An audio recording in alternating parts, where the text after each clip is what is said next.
Islam is the second largest religion in India, making up 14.6% of the country's population with about 177 million adherents.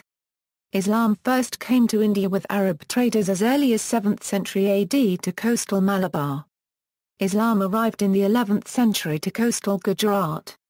Islam arrived in North India in the 12th century with Turkic invasions and has since become a part of India's religious and cultural heritage.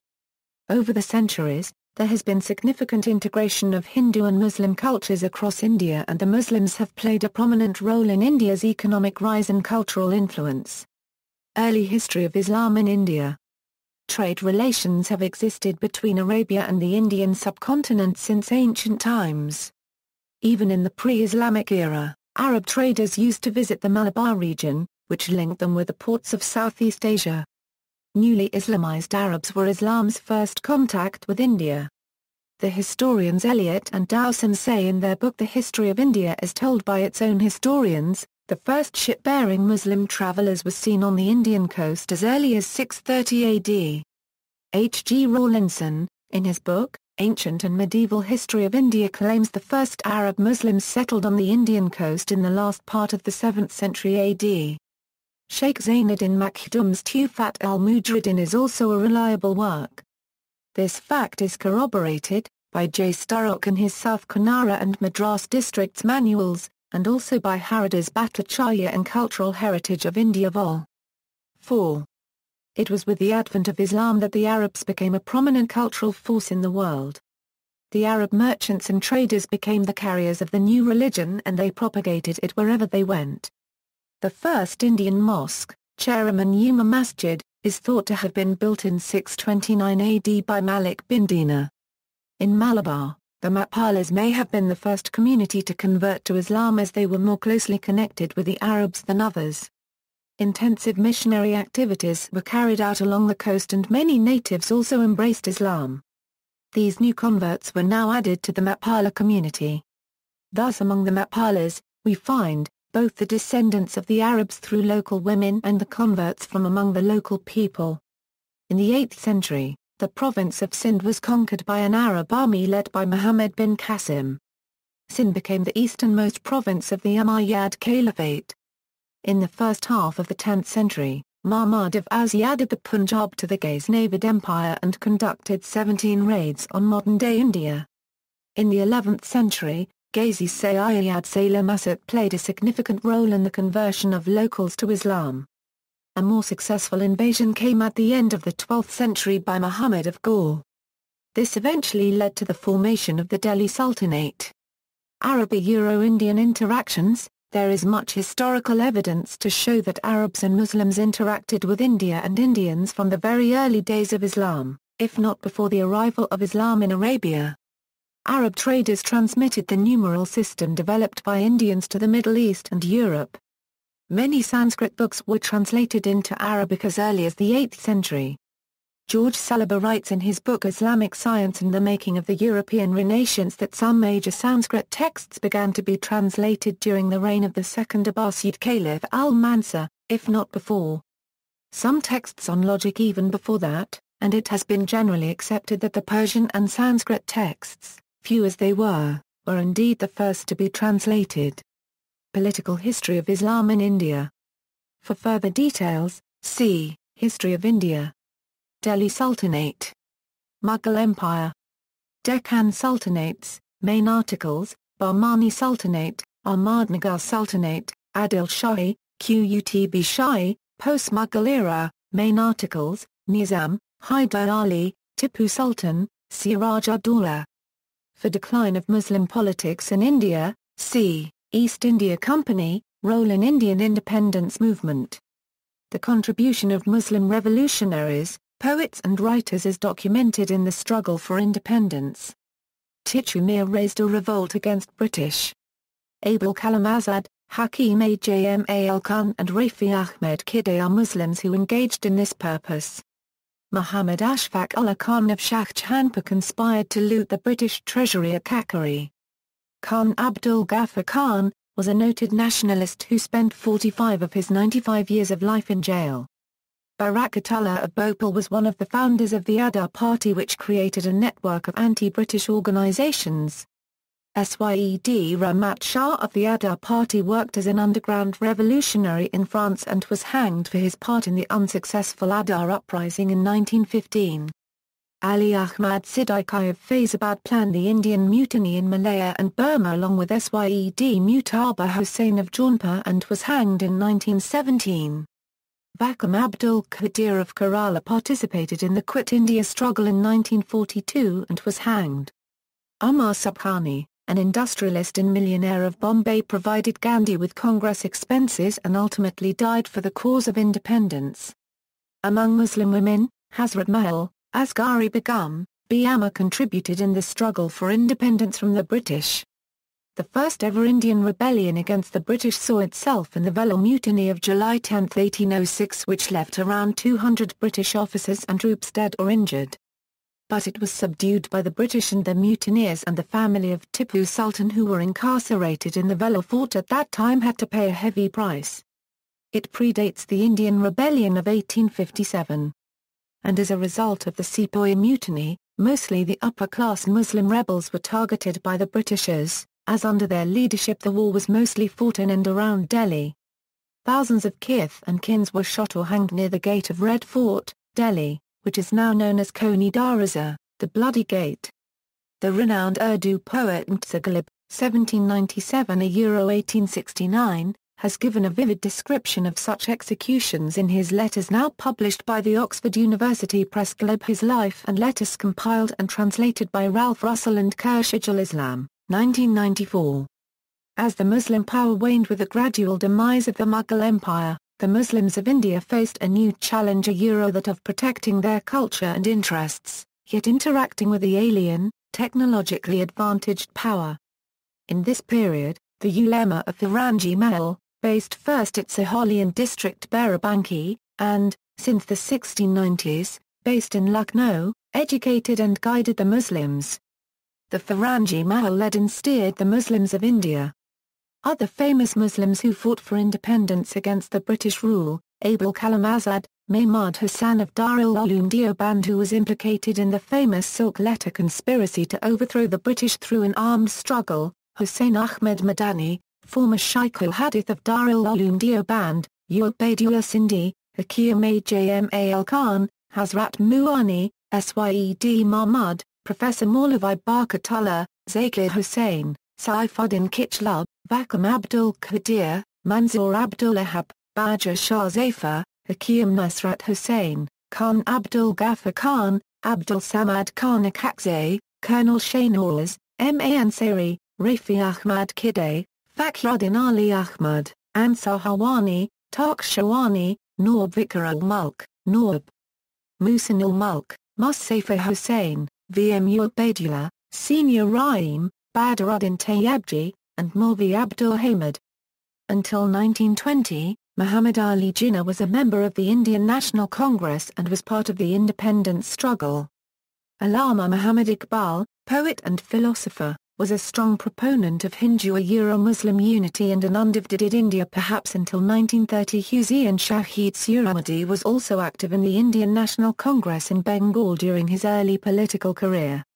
Muhammad Ali Jinnah and Shaukat Ali struggled for the emancipation of the Muslims in the overall Indian context, and struggled for independence alongside Mahatma Gandhi and Abdul Bari of Firangi Mahal. Until the 1930s, the Muslims of India broadly conducted their politics alongside their countrymen, in the overall context of an undivided India. Partition of India. The partition of India was the partition of British India on the basis of religious demographics. This led to the creation of the sovereign states of the Dominion of Pakistan and the Union of India.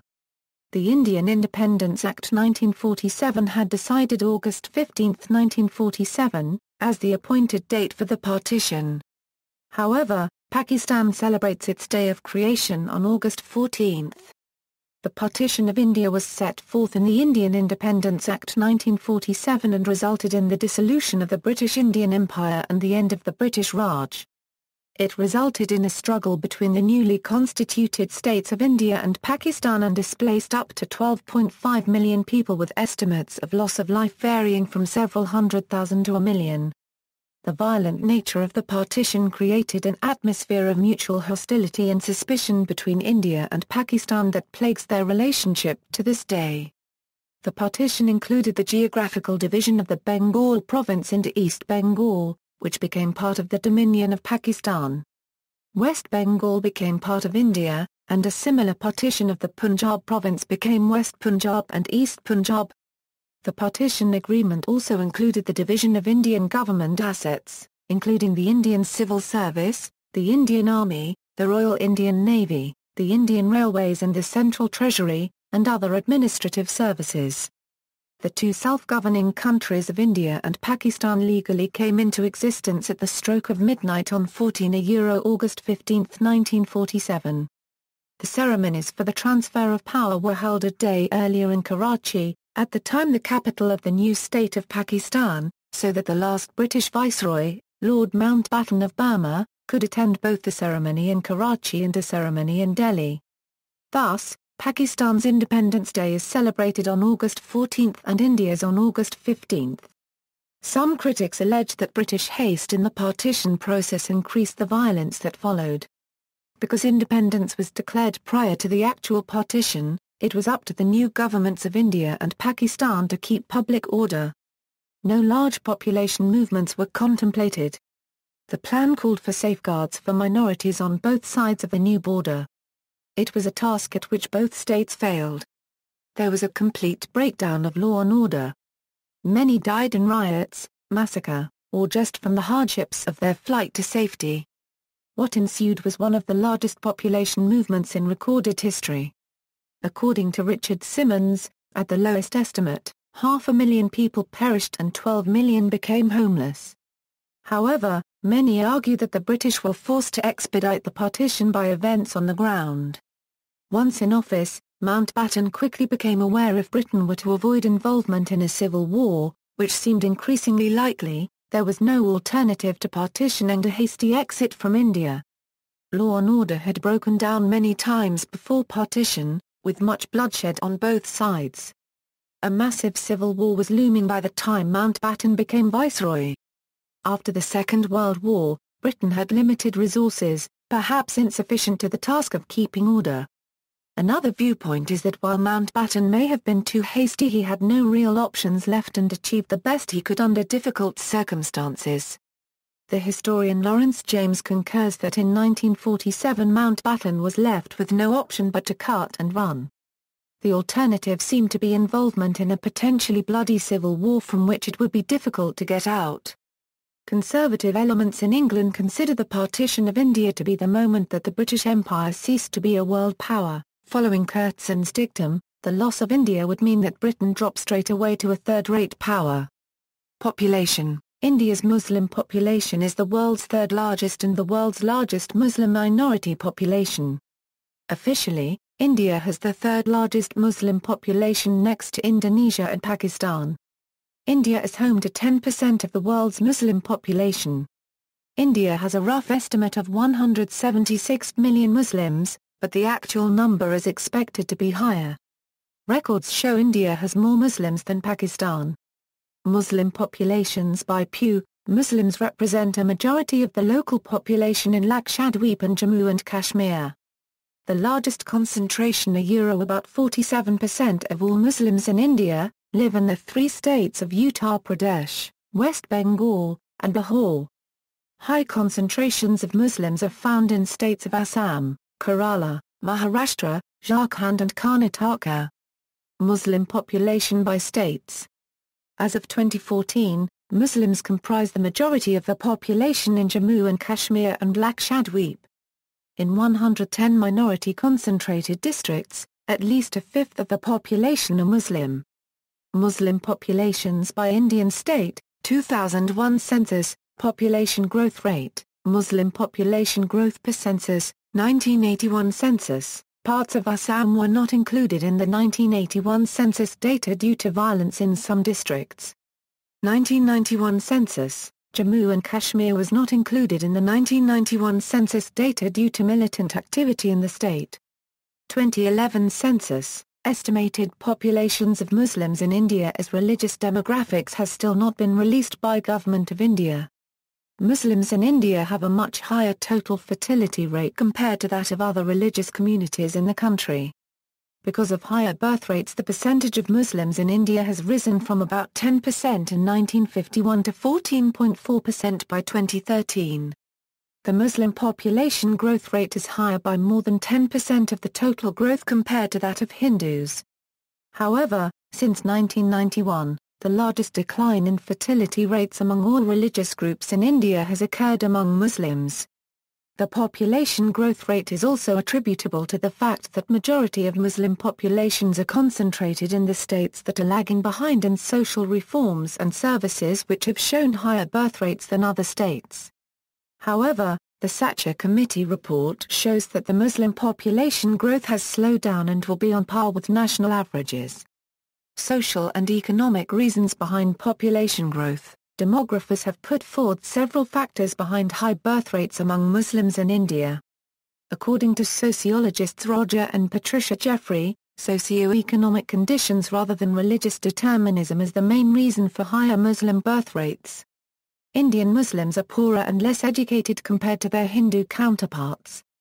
Noted Indian sociologist, B.K. Prasad, argues that since India's Muslim population is more urban compared to their Hindu counterparts, infant mortality rates among Muslims is about 12% lower than those among Hindus. However, other sociologists point out that religious factors can explain high Muslim birth rates. Surveys indicate that Muslims in India have been relatively less willing to adopt family planning measures and that Muslim women have a larger fertility period since they get married at a much younger age compared to Hindu women. A study conducted by K.C. Zakaria in Kerala in 1983 revealed that on average, the number of children born to a Muslim woman was 4.1 while a Hindu woman gave birth to only 2.9 children. Religious customs and marriage practices were cited as some of the reasons behind the high Muslim birth rate. According to Paul Kurtz, Muslims in India are much more resistant to modern contraception than are Hindus and, as a consequence, the decline in fertility rate among Hindu women is much higher compared to that of Muslim women. The National Family and Health Survey conducted in 1998 (99) highlighted that Indian Muslim couples consider a substantially higher number of children to be ideal for a family as compared to Hindu couples in India. The same survey also pointed out that percentage of couples actively using family planning measures was more than 49% among Hindus against 37% among Muslims. Denominations. There are many denominations amongst Indian Muslims. The majority belong to the Sunni branch of Islam, while a substantial minority belong to the Shia branch. There are also small minorities of Ahmadiyya and Quranists. Many Indian Muslim communities, both Sunni and Shia, are also considered to be Sufis.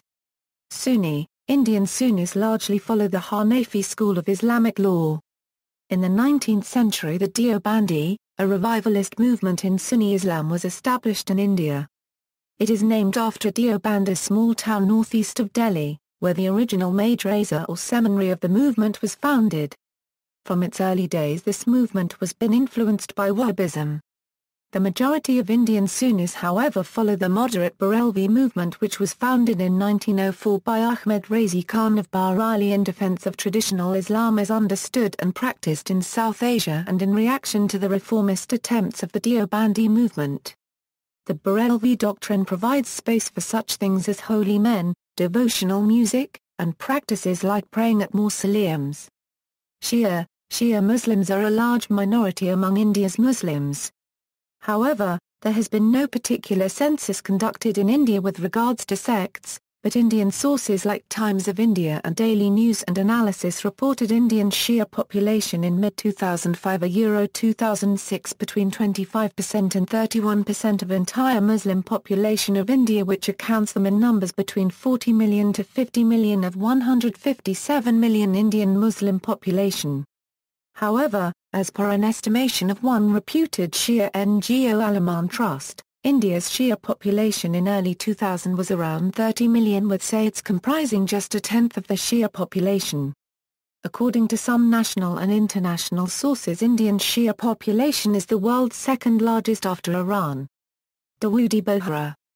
Dawoodi Bohra Ismaili Shia, whose belief system originates in Yemen, evolved from the Fatimid, were persecuted due to their adherence to Fatimid Shia Islam, leading the shift of Dawoodi Bohra to India. After occultation of their 21st Imam Tayyib, they followed as representative of Imam, which are continued till date. This community was established in Gujarat in the second half of the 11th century. According to legend, two travellers and Mullah Nuruddin, from India, went to the court of Imam Mustansir. They were so impressed that they converted and went back to preach in India. Abdullah was first Wali al-Hind. He came across a married couple named Kaka Akla and Kaki Akla, who became his first converts. One Dai succeeded another until the 23rd Dai in Yemen. In India also Wali al-Hind were appointed by them one after another until Wali al-Hind Molai Qasim Khan bin Hussein. Due to persecution by the local Zaydi Shia ruler in Yemen, the 24th Dai, Yusuf Namuddin ibn Sulaiman, moved the whole administration of the Dawah to India. The 25th Dai Jalil Shamsuddin was first Dai to die in India. His mausoleum is in Ahmedabad, India. The Dawah subsequently moved from Ahmedabad to Jamnagar, Mandvi, Burhanpur, Surat and finally to Mumbai, and continues there to the present day, currently headed by 52nd Dai Muhammad Burhanuddin. Sufis. Sufis played an important role in the spread of Islam in India. They were very successful in spreading Islam, as many aspects of Sufi belief systems and practices had their parallels in Indian philosophical literature, in particular non-violence and monism. The Sufis' orthodox approach towards Islam made it easier for Hindus to practice. Hazrat Khawaja Mu'inuddin Chishti, Qutbuddin Bakhsh Kaki, Nizamuddin Auliya, Shah Jalal, Amir Khusro, Sarkar Saberpak, Sheikh Allah ul-Haq Pandwi, Ashraf Jahan Samnani, Sarkar Waris Pak, Ata Hussain Fani Chishti trained Sufis for the propagation of Islam in different parts of India. Once the Islamic Empire was established in India, Sufis invariably provided a touch of color and beauty to what might have otherwise been rather cold and stark reigns. The Sufi movement also attracted followers from the artisan and untouchable communities. He played a crucial role in bridging the distance between Islam and the indigenous traditions. Ahmad Sir-Hindi, a prominent member of the Naqshbandi Sufi, advocated the peaceful conversion of Hindus to Islam. Maulana Ahmed Rida Khan contributed much in defending traditional and orthodox Islam in India through his work Fatwa Razvia. Ahmadiyya Islam. India has a significant Ahmadiyya population. Most of them live in Rajasthan, Odisha, Haryana, Bihar, Delhi, Uttar Pradesh, and a few in Punjab in the area of Qadian. In India, Ahmadis are considered to be Muslims by the Government of India. This recognition is supported by a court verdict.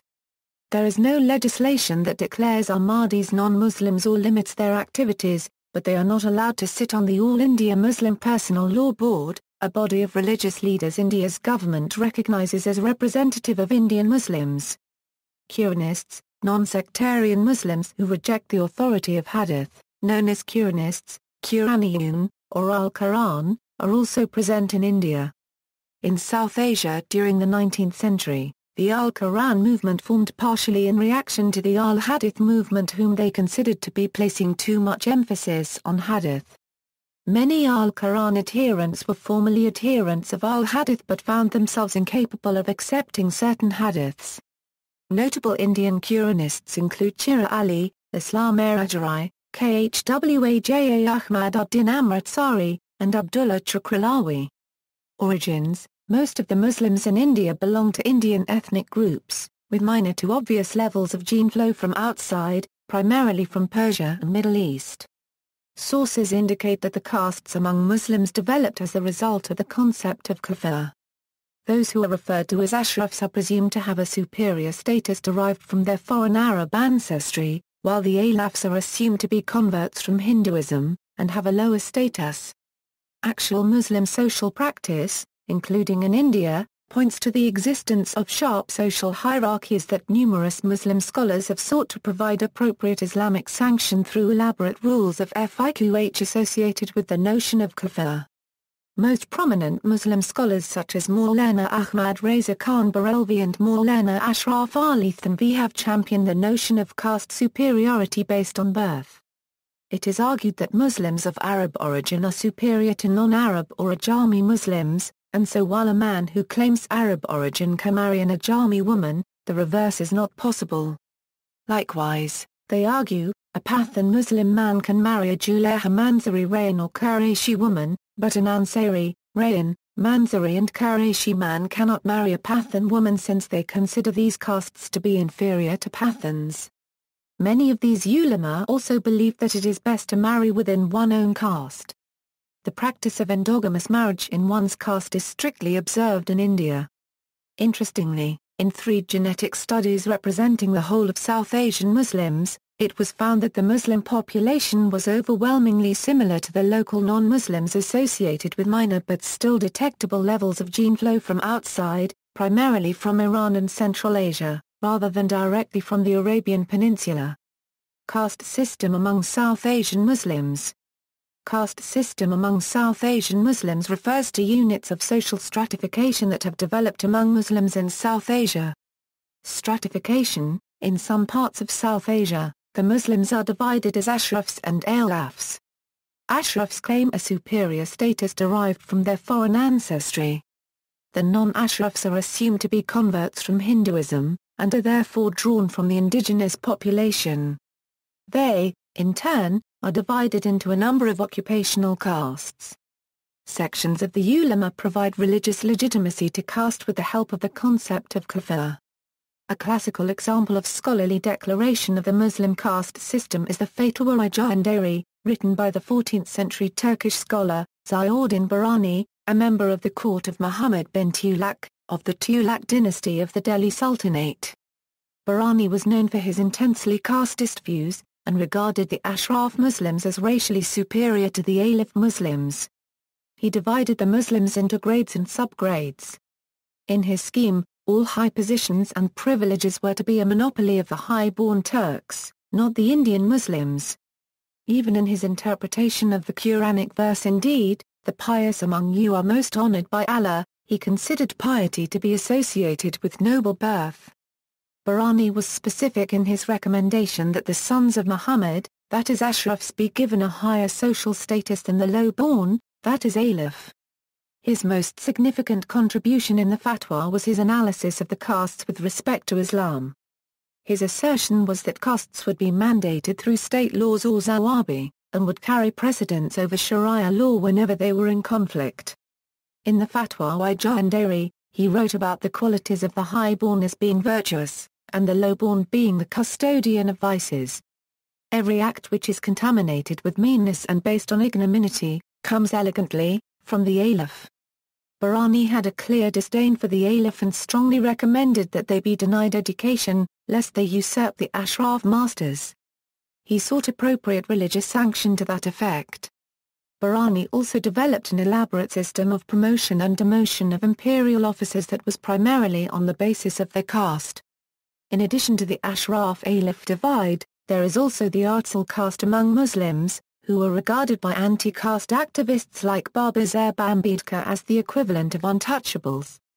The term Artsal stands for degraded, and the Artsal castes are further subdivided into Baina, Halilka, Hira, Kasbai, Lalbeji, Mogta, Mata etc. The Artsal group was recorded in the 1901 census of India and are also called Dalit Muslims, with whom no other Mohammedan would associate, and who are forbidden to enter the mosque or to use the public burial ground. They are relegated to menial professions such as scavenging and carrying night soil. Some South Asian Muslims have been known to stratify their society according to columns. These Muslims practice a ritual-based system of social stratification. The columns that deal with human emissions are ranked the lowest. Studies of Bengali Muslims in India indicate that the concepts of purity and impurity exist among them and are applicable in intergroup relationships, as the notions of hygiene and cleanliness in a person are related to the person's social position and not to his/her economic status. Muslim Rajput is another caste distinction among Indian Muslims. Some of the backward or lower caste Muslim communities include Ansari, Kunjara, Shirayara, Dobi and Halilka. The upper and middle caste Muslim communities include Syed, Sheikh, Sheikhzada, Khanzada, Pathan, Mughal, and Malik. Genetic data has also supported this stratification. It should be noted that most of the claims for Arabic ancestry in India is flawed and points to Arabic preferences in local Sharia. Interestingly, in 3 genetic studies representing the whole of South Asian Muslims, it was found that the Muslim population was overwhelmingly similar to the local non-Muslims associated with minor but still detectable levels of gene flow from outside, primarily from Iran and Central Asia, rather than directly from the Arabian Peninsula. The Sacher Committee's report commissioned by the Government of India and released in 2006, documents the continued stratification in Muslim society. Interaction and mobility. Interactions between the Unkaizat and Nurichizat are regulated by established patron-client relationships of the Jamani system, the upper castes being referred to as the Jamans, and the lower caste as Kaman. Upon contact with a low-caste Muslim, a Muslim of a higher zat can purify by taking a short bath, since there are no elaborate rituals for purification. In Bihar state of India, cases have been reported in which the higher caste Muslims have opposed the burials of lower caste Muslims in the same graveyard. Some data indicates that the castes among Muslims have never been as rigid as that among Hindus. An old saying also goes in Bangladesh: last year I was a Juleha. This year a Sheikh. And next year if the harvest be good, I shall be a Sayyid. However, other scholars, such as Ambedkar, disagreed with this thesis. See criticism below. The well-known Sufi, Sayyid Jalaluddin Bukhari, also known as Makhdum Janayan-e-Janasht, is said to have declared that providing knowledge beyond that of the Quran and the rules of prayers and fasting to the so-called Razil castes is like scattering pearls before swine and dogs. He reportedly insisted that other Muslims should not eat with barbers, washers of corpses, dyers, tanners, cobblers, bow makers and washermen, besides consumers of alcohol and usurers. Muhammad Ashraf writes in his Hindustani Mashra-adi-Ustamain that many medieval Islamic rulers did not allow to low-class people to enter their courts, or if some did they forbade them from opening their mouths because they considered them to be impure. The scholar Shibir Ahmad Hakim quotes from another book by Thanvi called Mazort-e-Bahari Shariat, in which Thanvi argues that Muslims should not allow jewelers and nais to enter Muslims' homes. In his Pishti Zawar Thanvi claimed that the son of a Sayyid father and a non-Sayyid mother is socially inferior to the child of a Sayyid couple. In his Imdad al-Fatawa, Thanvi announced that Sayyids, Sheikhs, Mughals and Pathans are all respectable communities, and that the oil presser and weaver communities are low castes. He claimed that now Muslims, non-Arab converts to Islam, cannot be considered the kafir, for purposes of marriage, of established Muslims. Accordingly, he argued, Pathans, being non-Arabs and, therefore, now Muslims, are not the kafir of Sayyids and Sheikhs, who claim Arab descent, and, so, cannot intermarry with them. The first president of All India Muslim Personal Law Board and vice-chancellor of the Deoband Madrasa, Maulvi Qari Muhammad Tayyib Siddiqui, was also supporter of Qasiism and wrote 2 books in support in Mufti Usmani's book on caste, a Oe Anzeb Wakbe al-Qartaf Azula and a Oe Nasbr Islam True to this tradition of legitimizing caste, even today the admission form of the Deoband Madrasa has a column that asks for applicants to mention their caste. For many years after it was established, non-Ashraf students were not generally admitted to the Deoband Madrasa and the practice still continues. Criticism. Some Muslim scholars have termed the caste-like features in Indian Muslim society as a flagrant violation of the Quranic worldview. However, most Muslim scholars try to reconcile and resolve the disjunction between Quranic egalitarianism and Indian Muslim social practice through theorizing it in different ways and interpreting the Quran and Sharia to justify Qasiism. While some scholars theorize that the Muslim castes are not as acute in their discrimination as that among Hindus, Dr. B. R. Ambedkar argued otherwise. writing that the social evils in Muslim society were worse than those seen in Hindu society. Babasaheb Ambedkar was an illustrious figure in Indian politics and the chief architect of the Indian constitution. He was extremely critical of the Muslim caste system and their practices, quoting, "Within these groups there are castes with social precedents of exactly the same nature as one finds among the Hindus but worse in numerous ways." He was critical of how the Ashrafs regarded the Alif and Artisal as worthless, and the fact that Muslims tried to sugarcoat the sectarian divisions by using euphemisms like brotherhood to describe them.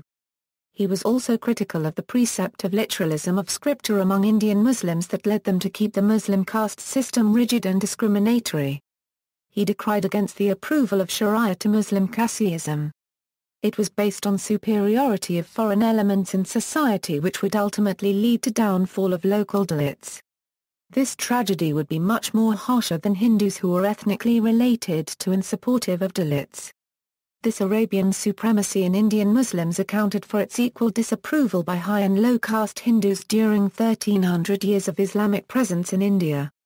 He condemned the Indian Muslim community of being unable to reform like Muslims in other countries such as Turkey did during the early decades of the 20th century.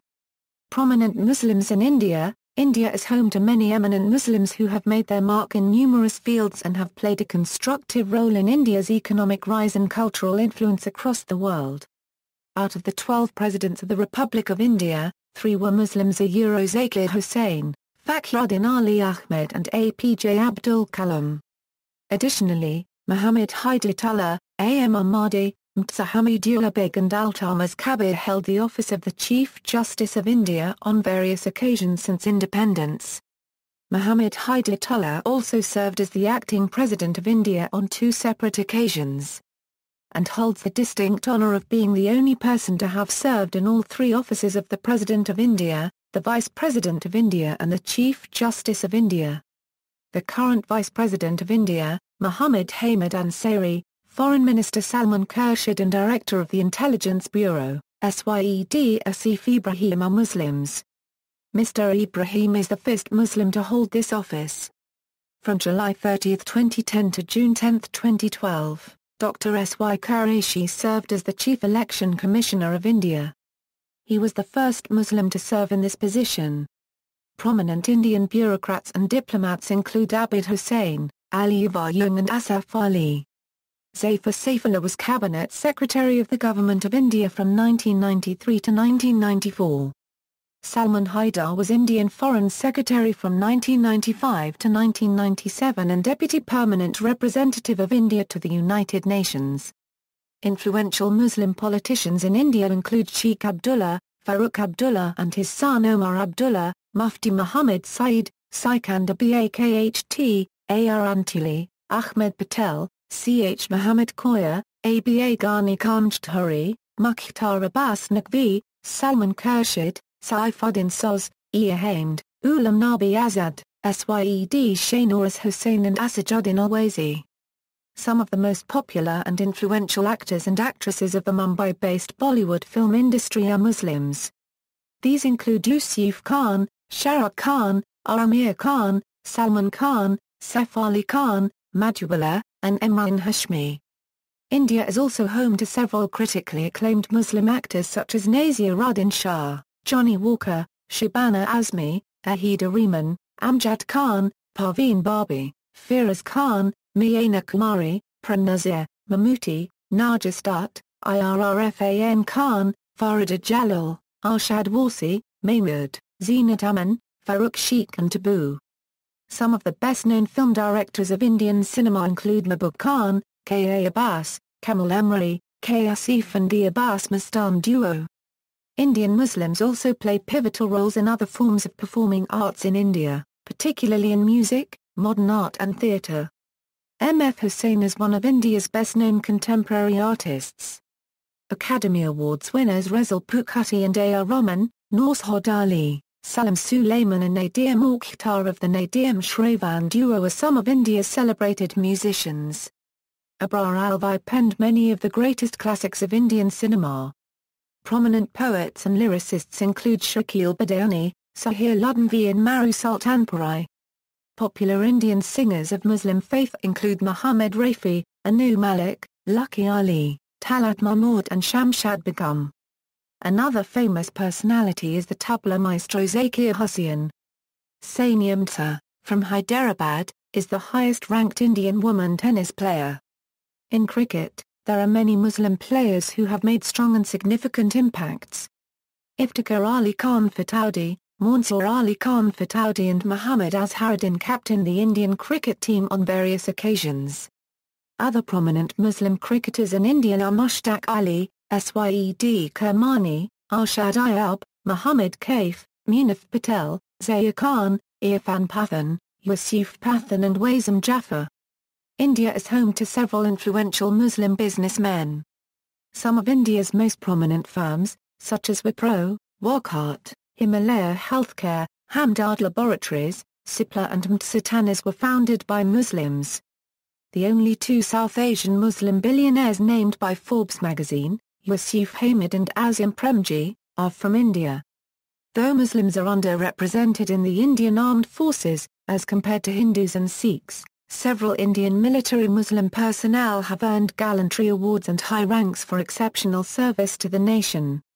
Air Chief Marshal Idris Hassan Latif was Deputy Chief of the Air Staff during the Indo-Pakistani War of 1971 and later served as Chief of the Air Staff of the Indian Air Force from 1973 to 1976. Indian Army's Abdul Hamid was posthumously awarded India's highest military decoration, the Paramvir Chakra, for knocking out 7 Pakistani tanks with a recoilless gun during the Battle of Asal-Uttar in 1965.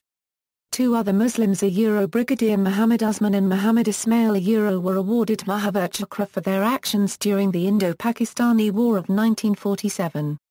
High-ranking Muslims in the Indian Armed Forces include Lieutenant General Jamil Mahmood and Major General Muhammad Amin Naik. Abdul Kalam, one of India's most respected scientists and the father of the Integrated Guided Missile Development Programme of India, was honoured through his appointment as the 11th President of India. His extensive contribution to India's defence industry led him to being nicknamed as the Missile Man of India, and during his tenure as the President of India, he was affectionately known as People's President. Zamoor Qasim, former director of the National Institute of Oceanography, led India's first scientific expedition to Antarctica and played a crucial role in the establishment of Dakshin Gangotri. He was also the former Vice-Chancellor of Jamia Millia Islamia, Secretary of the Department of Ocean Development and the founder of Polar Research in India.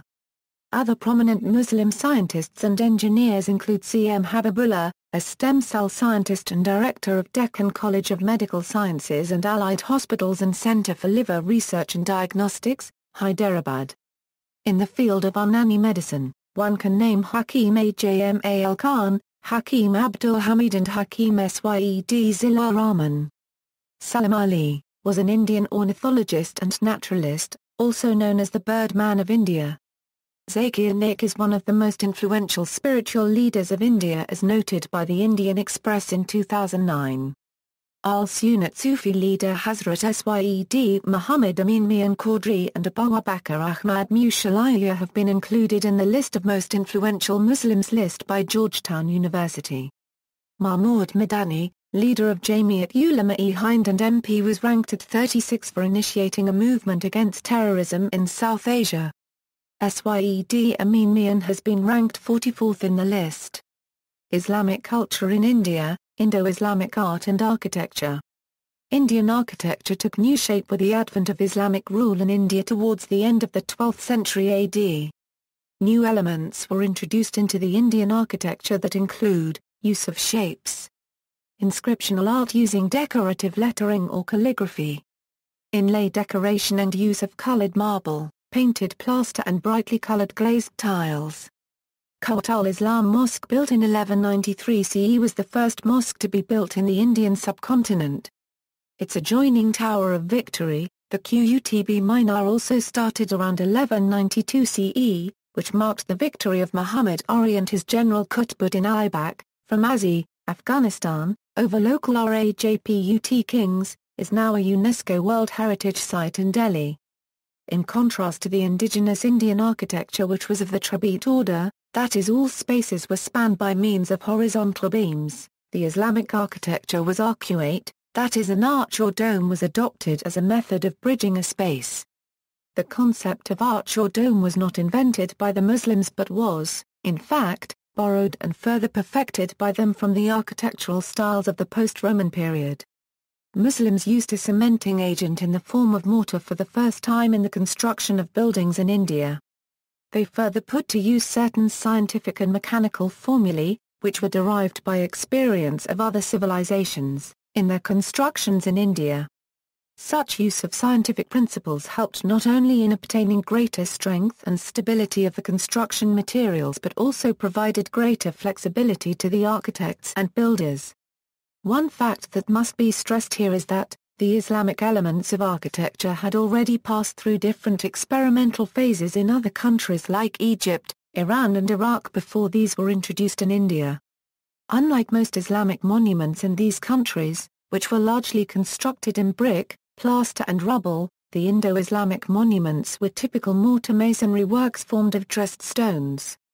It must be emphasized that the development of the Indo-Islamic architecture was greatly facilitated by the knowledge and skill possessed by the Indian craftsmen, who had mastered the art of stonework for centuries and used their experience while constructing Islamic monuments in India. Islamic architecture in India can be divided into two parts, religious and secular. Mosques and tombs represent the religious architecture, while palaces and forts are examples of secular Islamic architecture. Forts were essentially functional, complete with a little township within and various fortifications to engage and repel the enemy. Mosques. The mosque or masjid is a representation of Muslim art in its simplest form. The mosque is basically an open courtyard surrounded by a pillared veranda, crowned off with a dome. A mihrab indicates the direction of the Qibla for prayer.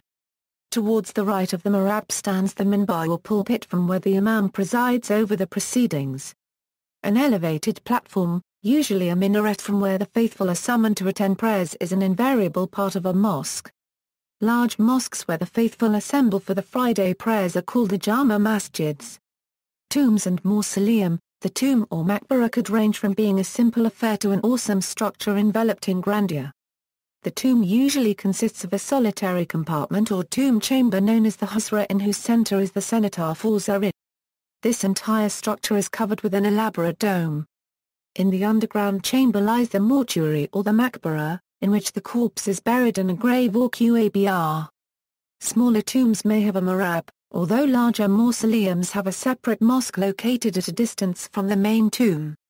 Normally the whole tomb complex or rawza is surrounded by an enclosure. The tomb of a Muslim saint is called a dargah. Almost all Islamic monuments were subjected to free use of verses from the Quran, and a great amount of time was spent in carving out minute details on walls, ceilings, pillars and domes.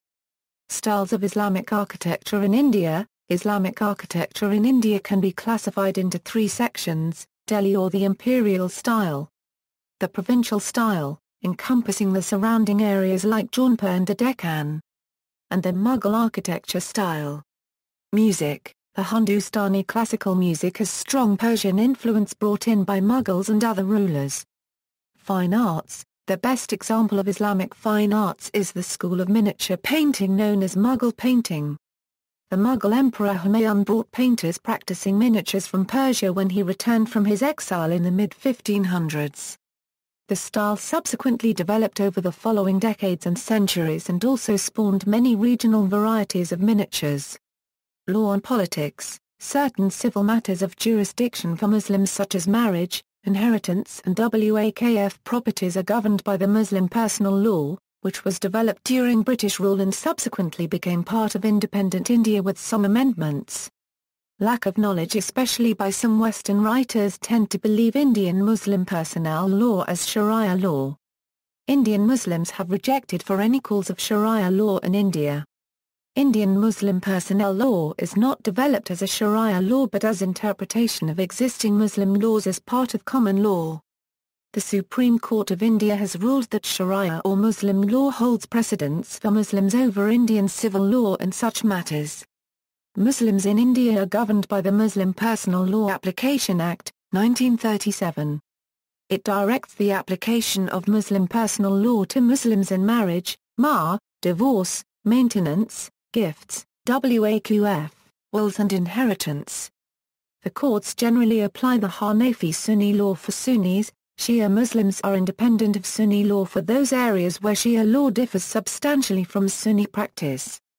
The Indian constitution provides equal rights to all citizens irrespective of their religion. Article 44 of the Constitution recommends a uniform civil code.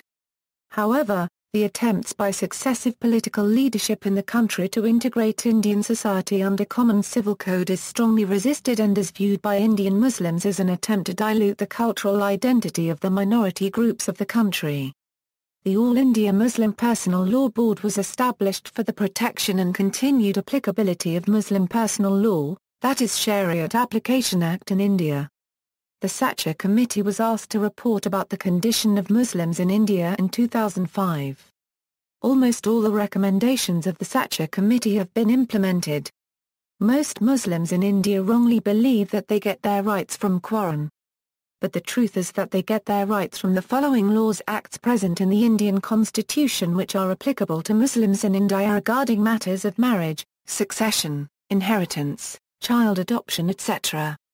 Muslim Personal Law Sharia Application Act, 1937, the Dissolution of Muslim Marriages Act, 1939, Muslim Women's Protection of Rights on Divorce Act, 1986, note, above laws are not applicable in the state of Goa. The Goa Civil Code, also called the Goa Family Law, is the set of civil laws that governs the residents of the Indian state of Goa. In India, as a whole, there are religion-specific civil codes that separately govern adherents of different religions. Goa is an exception to that rule, in that a single secular code law governs all Goans, irrespective of religion, ethnicity or linguistic affiliation. Above laws are also not applicable to Muslims throughout India who had civil marriage under Special Marriage Act 1954. Bharatiya Mahila Muslim Andolan is an Indian Muslim women's organisation in India. It released a draft on June 23, 2014, Muslim Marriage and Divorce Act recommending that polygamy be made illegal in Muslim Personal Law of India. Conversion controversy. Considerable controversy exists both in scholarly and public opinion about the conversions to Islam typically represented by the following schools of thought. The bulk of Muslims are descendants of migrants from the Iranian plateau or Arabs. Conversions occurred for non-religious reasons of pragmatism and patronage such as social mobility among the Muslim ruling elite or for relief from taxes. Conversion was a result of the actions of Sunni Sufi saints and involved a genuine change of heart. Conversion came from Buddhists and the en masse conversions of lower castes for social liberation and is a rejection of the oppressive Hindu caste strictures. A combination, initially made under duress followed by a genuine change of heart. As a socio-cultural process of diffusion and integration over an extended period of time into the sphere of the dominant Muslim civilization and global polity at large. Embedded within this lies the concept of Islam as a foreign imposition and Hinduism being a natural condition of the natives who resisted, resulting in the failure of the project to Islamicize the Indian subcontinent and is highly embroiled within the politics of the partition and communalism in India. An estimate of the number of people killed, based on the Muslim chronicles and demographic calculations, was done by K.S. Lull in his book Growth of Muslim Population in Medieval India, who claimed that between 1000 CE and 1500 CE, the population of Hindus decreased by 80 million. His work has come under criticism by historians such as Simon Digby and Irfan Habib for its agenda and lack of accurate data in pre-census times. Lull has responded to these criticisms in later works. Historians such as Will Durant contend that Islam was spread through violence. Sajadarnath Sarkar contends that several Muslim invaders were waging a systematic jihad against Hindus in India to the effect that every device short of massacre in cold blood was resorted to in order to convert heathen subjects. Hindus who converted to Islam were not immune to persecution due to the Muslim caste system in India established by Ziauddin al-Barani in the Fatwa Jahandari, where they were regarded as an alif caste and subjected to discrimination by the Ashraf castes.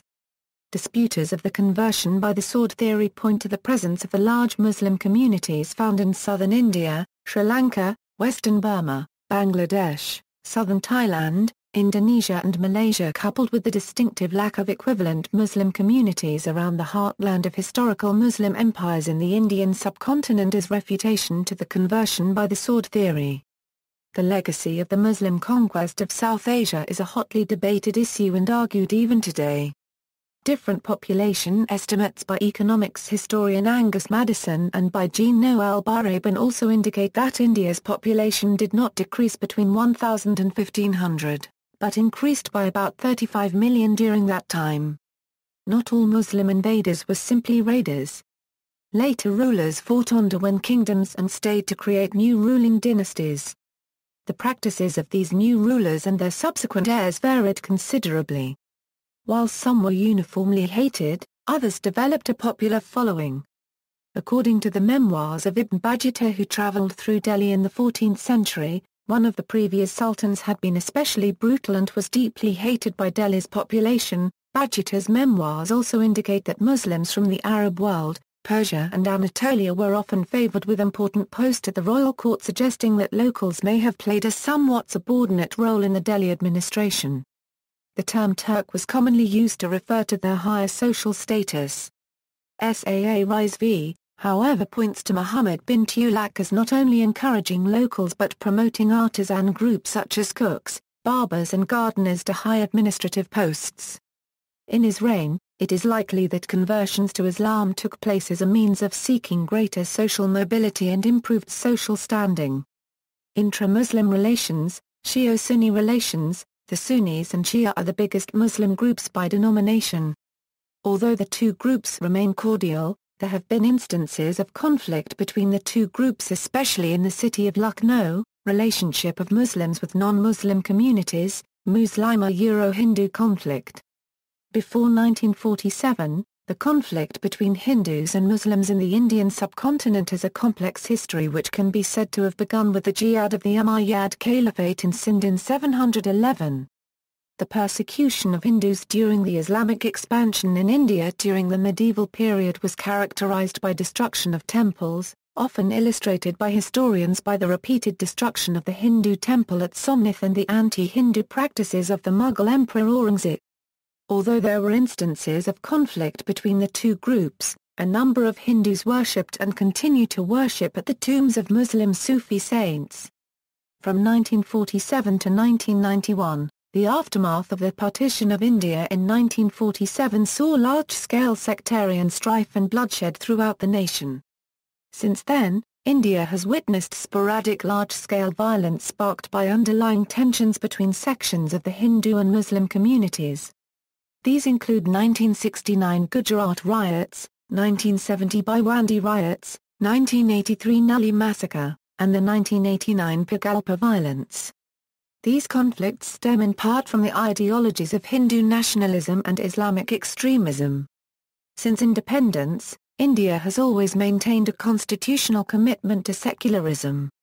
Since 1992, the sense of communal harmony between Hindus and Muslims in the post-partition period was compromised greatly by the razing of the Babri Mosque in Ayodhya. The demolition took place in 1992 and was perpetrated by the Hindu nationalist Bharatiya Janata Party and organizations like Rashtriya Swayamsevak Sangh, Bajrang Dal, Vishwa Hindu Parishad and Shiv Sena. This was followed by tit-for-tat violence by Muslim and Hindu fundamentalists throughout the country, giving rise to the Bombay riots and the 1993 Bombay bombings. Gujarat, one of the most violent events in recent times, took place during the Gujarat riots in 2002, where it is estimated 1,000 people were killed, most allegedly Muslim. Some sources claim there were approximately 2,000 Muslim deaths. There were also allegations made of state involvement.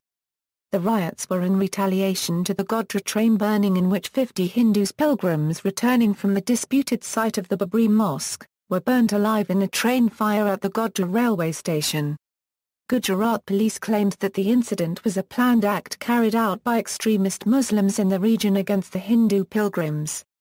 The Banerjee Commission appointed to investigate this finding declared that the fire was an accident. In 2006 the High Court decided the constitution of such a committee was illegal as another inquiry headed by Justice Nanavati Shah was still investigating the matter.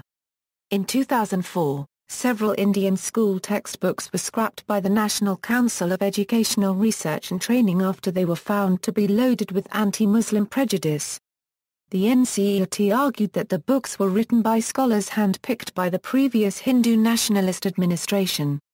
According to The Guardian, the textbooks depicted India's past Muslim rulers as barbarous invaders and the medieval period as a dark age of Islamic colonial rule which snuffed out the glories of the Hindu empire that preceded it.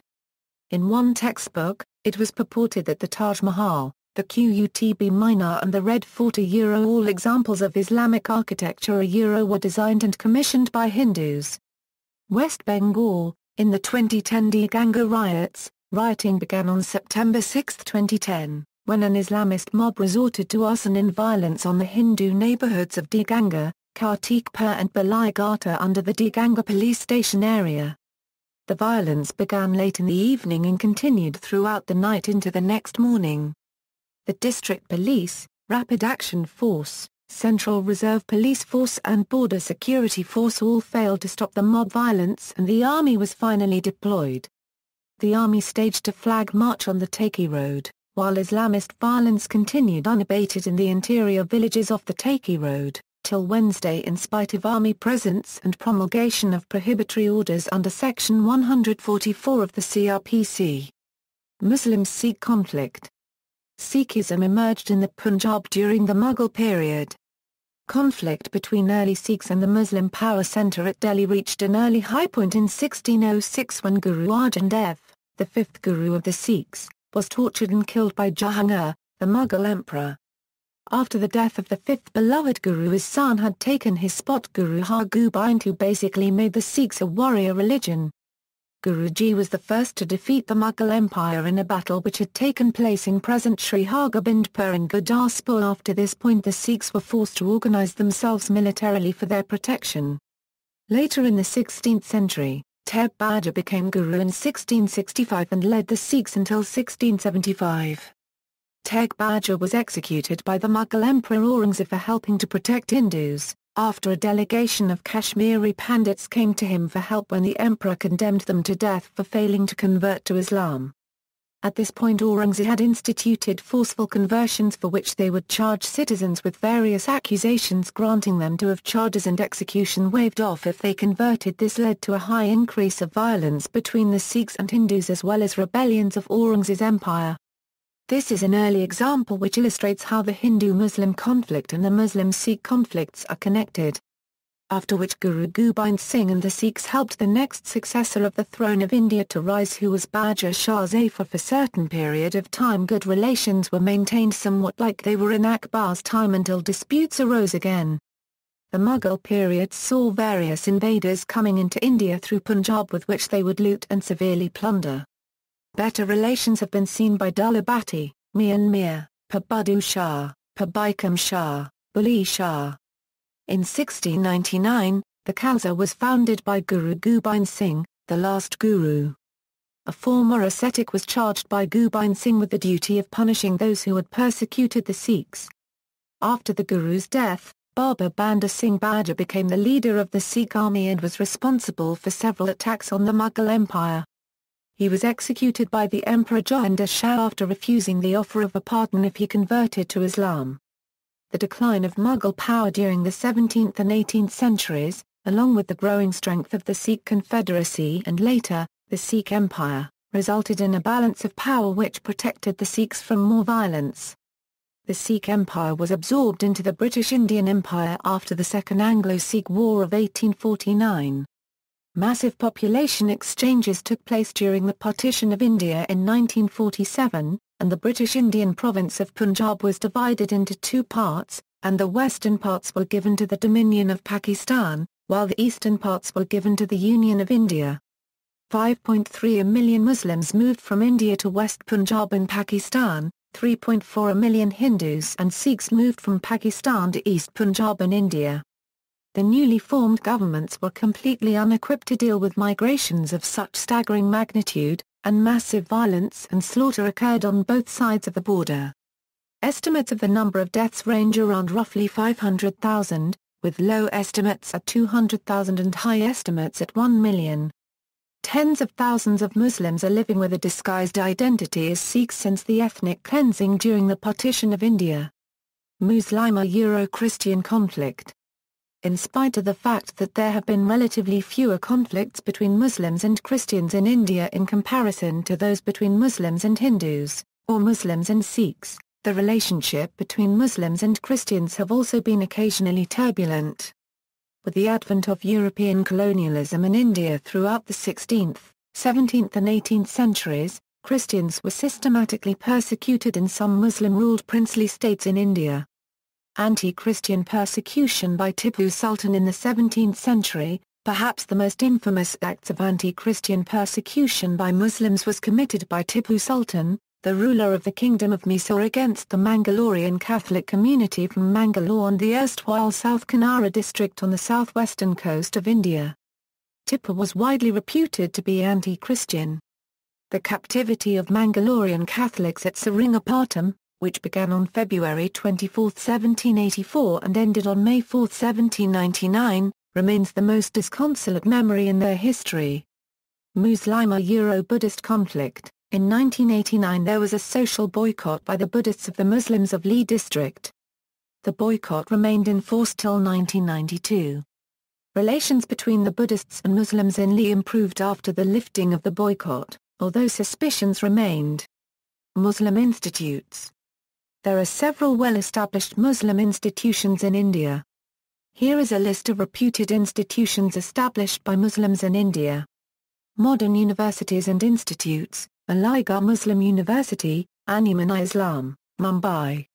Eras Lucknow Medical College, Lucknow, Jamal Muhammad College, Trichinopoli, Darus Salam Education Trust, Hyderabad, Jamia Millia Islamia, Hamdard University, Delhi, Al-Barkot Educational Institutions, Aligarh, the Maulana Azad Education Society, Aurangabad Drive Rafiq Zakaria Campus, Aurangabad, Al-Amin Educational Society, Crescent Engineering College, Al-Kabir Educational Society, Darul Uloom Deoband Saharanpur, Darul Uloom Nadwatul Ulema, Integral University, Ibn Sina Academy of Medieval Medicine and Sciences, National College of Engineering, Tirunelveli, Al-Faila School of Engineering and Technology, Faridabad, Darul Huda Islamic University, Osmania University, Hyderabad, Shahdan Medical College, Hyderabad, Deccan Medical College, Hyderabad, Muslim Educational Association of Southern India. Alia University, MSSWAKF Board College, Madurai, Traditional Islamic Universities, Darul Uloom Hyderabad, Hyderabad, Jamia Nizamiya, Hyderabad, Markazu Sakirthi Sania, Kerala, Jamia Darul Huda Islamiyya, Reza Academy, Al-Jamia Tusafiyya, Islamic traditions in South Asia. Sufism is a mystical dimension of Islam, often complementary with the legalistic path of the Sharia, had a profound impact on the growth of Islam in India. A Sufi attains a direct vision of oneness with God, often on the edges of orthodox behavior, and can thus become a who may take on disciples and set up a spiritual lineage that can last for generations.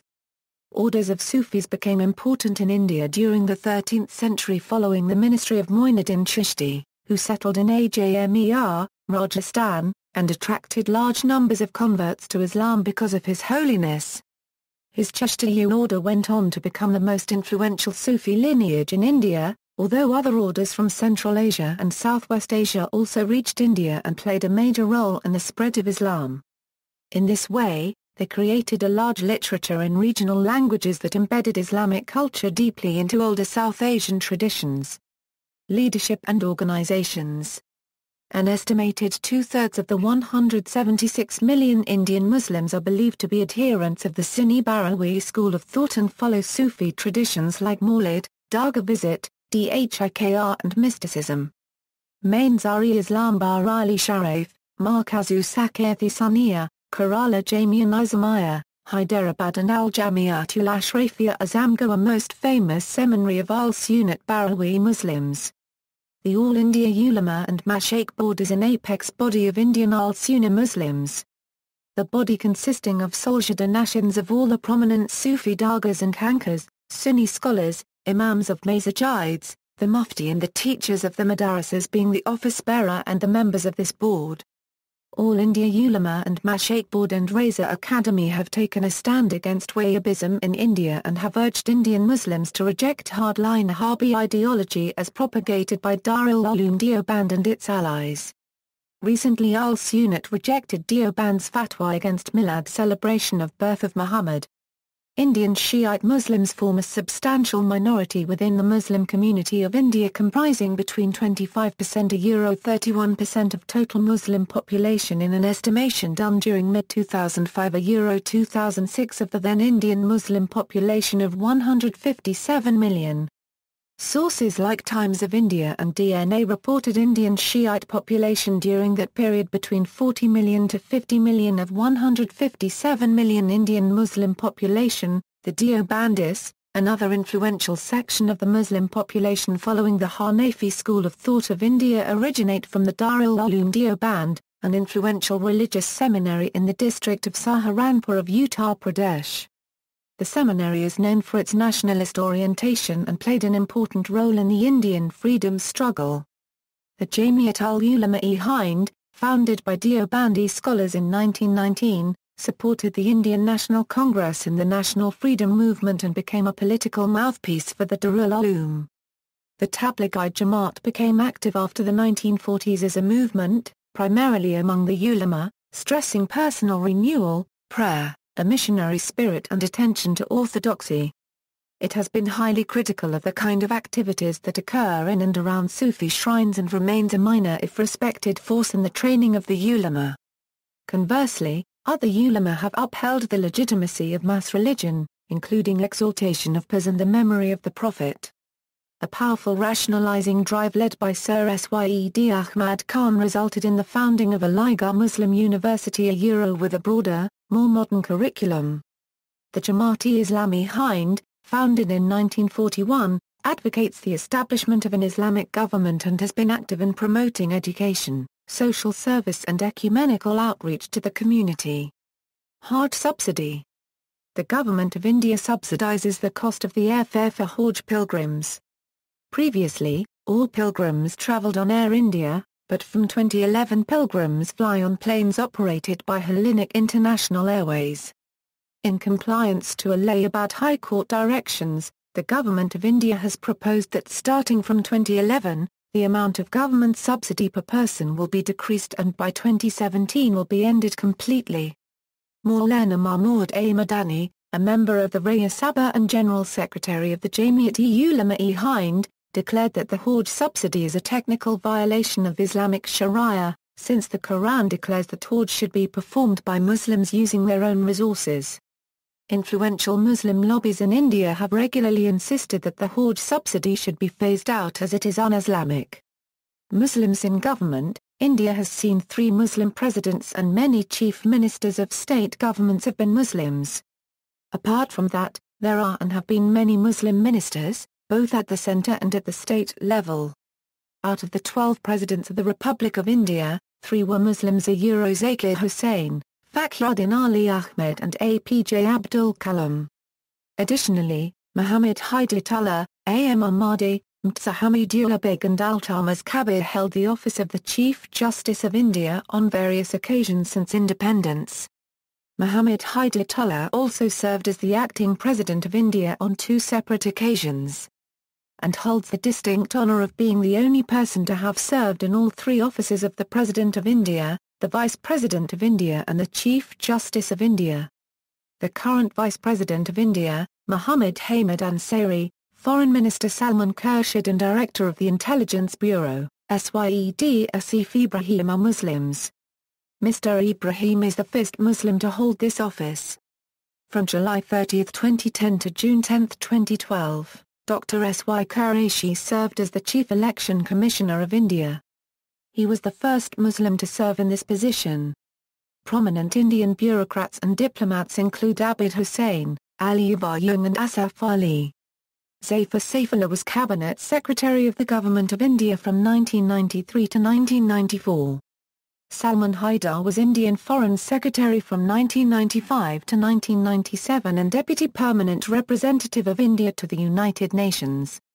Influential Muslim politicians in India include Sheikh Abdullah, Farooq Abdullah and his son Omar Abdullah, Mufti Muhammad Saeed, Sikandar Bakht, A.R. Antuli, Ahmed Patel, C.H. Muhammad Koya, A.B.A. Ghani Khanjthuri, Mukhtar Abbas Naqvi, Salman Khurshid, Saifuddin Soz, Ia Hamd, Ghulam Nabi Azad, Syed Shahnawaz Hussain and Asaduddin Owaisi.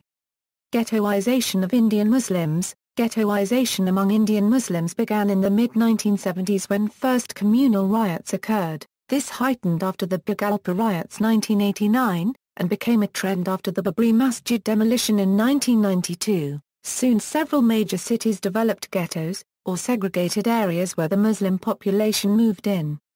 The trend, however, did not help in the anticipated security that the anonymity of ghetto was thought to have provided, as seen during 2002 Gujarat riots, where several such ghettos became easy targets, as it only aided in profiling of residential colonies. In places like Gujarat that has seen riots and alienation of Muslims, this has led to large-scale ghettoization of the community. For example, Juapur area of Ahmedabad has swelled from 250,000 to 650,000 since 2002 riots. Muslims in Gujarat have no option but to head for a ghetto, irrespective of their economic and professional status. Increase in ghetto living has also shown a strengthening of social stereotyping due to lack of cross-cultural interaction, and reduction in economic and educational opportunities at large.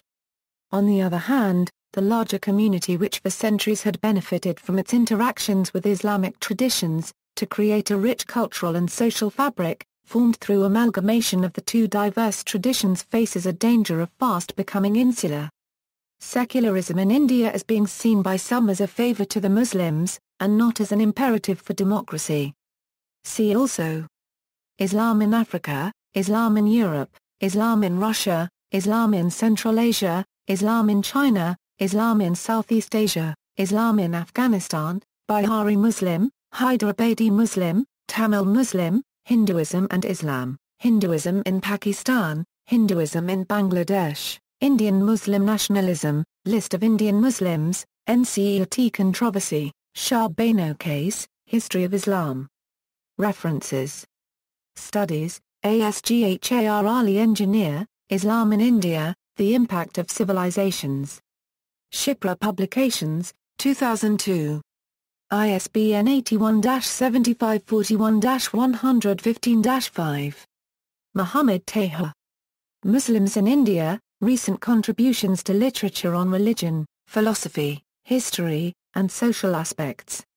And More Publications Private Ltd, 1993. ISBN 81-7041-620-5. Excerpts, Muhammad Mujib. The Indian Muslims. McGill University Press, 1967. ISBN 0-7735-0021-9. Murray Thurston Titus, Indian Islam, A Religious History of Islam in India. Milford, Oxford University Press, 1930. ISBN 81-7069-096-X, Yoginder Sikand. Muslims in India since 1947, Islamic Perspectives on Interfaith Relations. Routledge, 2004. ISBN 0-415-31486-0. This article incorporates a public domain material from websites or documents of the Library of Congress Country Studies. Literature, Eliot and Dowson, The History of India as Told by Its Own Historians, New Delhi reprint, 1990. Eliot, Sir H. M., edited by Dowson, John. The History of India, as Told by Its Own Historians. The Mohammedan Period. Published by London Trubner Company 1867–1877. Majumdar, R.C., The History and Culture of the Indian People, Volume 6, The Delhi Sultanate, Bombay, 1960. Volume 7, The Mughal Empire, Bombay, 1973. Mystery, Malakkabi Muslims in India, A Demographic and Socio-Economic Profile. Journal of Muslim Minority Affairs 25, 399 euro 422 doi, 10.1080/136020005000408468 MKA Siddiqui, Marginal Muslim Communities in India, Institute of Objective Studies, New Delhi, Nizami, Khaliq Ahmad. Some Aspects of Qa Life in Medieval India. Studia Islamica 8, 51 euro 69 doi, 10.2307/1595247. JSTORA 1595247 A. Wink, Andrew Copyright. Indo-Islamic Society, 14th-15th Centuries. Volume 3 of Al-Hind Series. Brill ISBN A904135618. Retrieved April 24, 2014. External links, Overview of Islamism in India Euro by Hussein Haqqani, Hudson Institute, Indian Muslims Incorporated, Their Market and Global Business Impact, Special Report by dinarstandard.com, online copy, The History of India, as told by its own historians. The Mohammedan Period. By Sir H. M. Eliot. Edited by John Dowson. London Trubner Company 1867 euro 1877 euro. This online copy has been posted by the Packard Humanities Institute. Persian texts in translation. Also find other historical books, author list and title list.